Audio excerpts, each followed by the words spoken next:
10. 이스라엘은 성경에서 많은 문제들을 풀어준다. 한 예로 마태복음 25장에서 신랑을 기다리는 처녀들을 들 수 있다. 주님을 기다리던 이 처녀들은 복수이며 그들은 신랑과 혼인하기 위해서 기다린 것이 아니라 신랑을 맞이하기 위해서 기다렸다.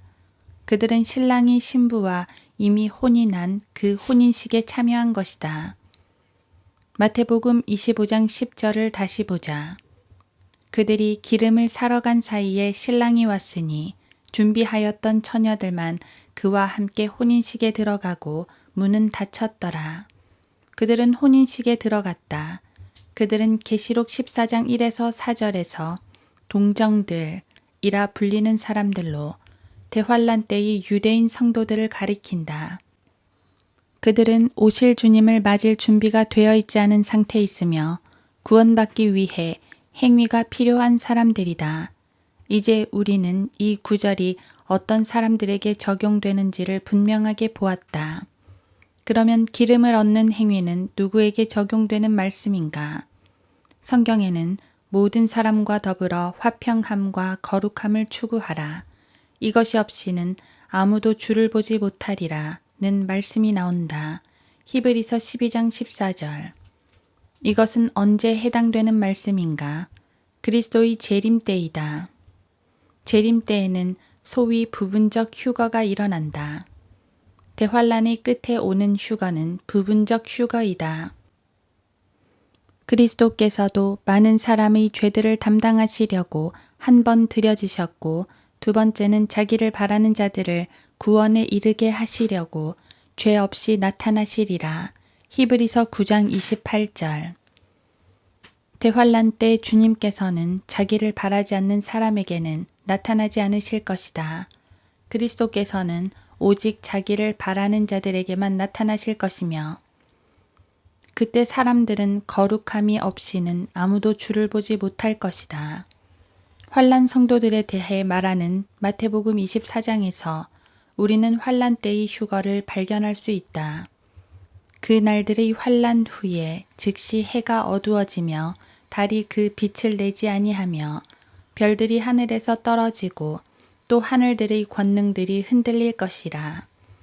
그 후에 하늘에 있는 인자의 표적이 나타나리니 또 주께서 큰 나팔 소리와 함께 천사들을 보내시리니 그들이 하늘 이편 끝에서 저편 끝까지 사방에서 그의 택하신 사람들을 함께 모을 것이라.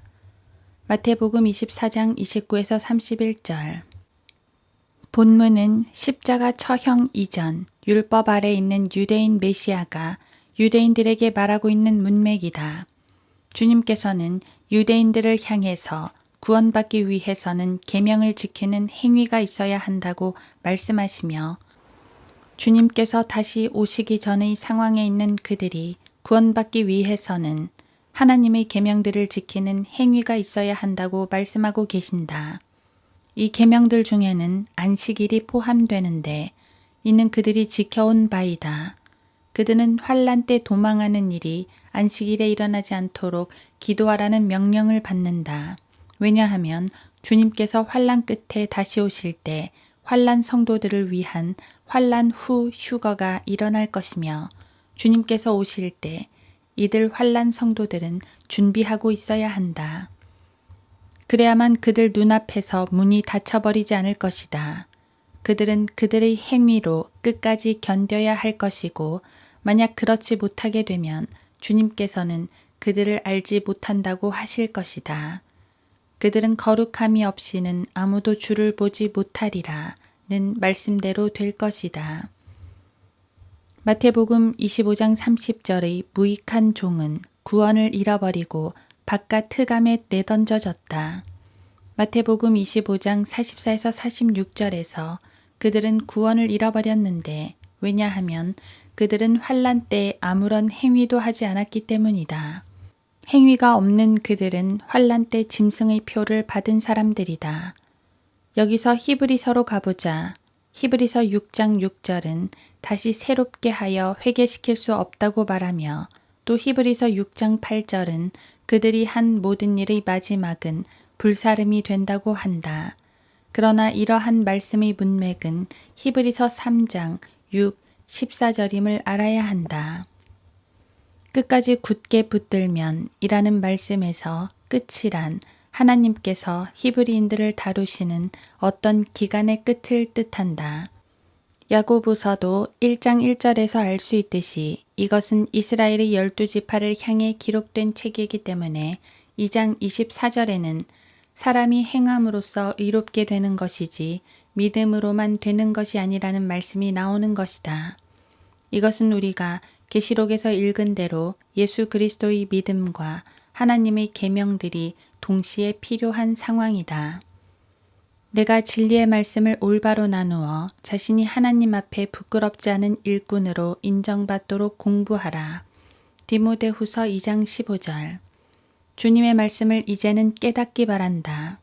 사도행전 2장 38절 말씀을 그리스도인에게 억지로 적용시키려는 여호와의 증인들이나 장로교인들, 감리교인들, 캠벨주의자들을 본받지 말고 하나님께서 하신 말씀을 믿고 주께서 친히 가르쳐 주신 방법대로 진리의 말씀을 올바로 나누어 성경을 공부해야 한다.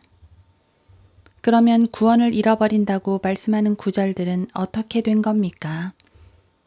그 구절들은 모두 제자리에 갖다 놓으라.